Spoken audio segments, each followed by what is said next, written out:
In recent months, the National Guard has been sent to major cities, including Los Angeles, Memphis, Chicago, and Washington, D.C., with attempts also made to send more troops to Portland. These moves have sparked political debate and concern about federal discussions surrounding the Insurrection Act. ABC 12's Morgan Kirsch has more. Morgan? Angie, I spoke with Kimberly Saks, an associate professor of political science at the University of Michigan-Flint, about what the Insurrection Act is and how it can be used.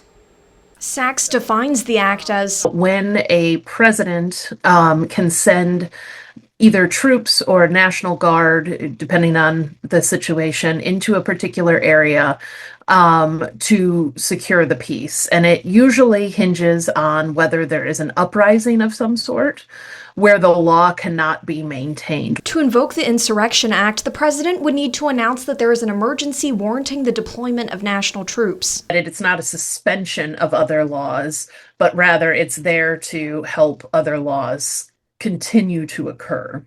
And that the president has to make a showing that there is a genuine threat to the ability of the laws to be carried out and executed. The act is also a way to get around what is known as the Posse Comitatus Act, which says that the government cannot get together military and bring them into whether it's cities or other areas without some sort of extraordinary circumstances underway. Saks says it is important that the Insurrection Act not be mistaken for martial law. It's to support ongoing affairs, not to kind of overtake them.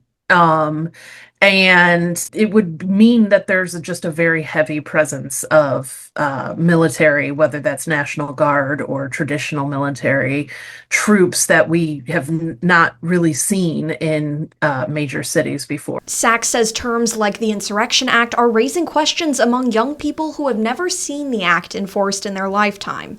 They're asking, why now and why not other times? For example, the Insurrection Act was not invoked for January 6th, for example. So why not there, but why in these instances like in Chicago and Portland? Just today, a federal judge upheld a court order to temporarily block President Trump's deployment of hundreds of National Guard troops to the Chicago area. Portland also extended a temporary restraining order yesterday, which works to block the administration from deploying troops to the city. In studio, Morgan Kirsch, ABC 12 News.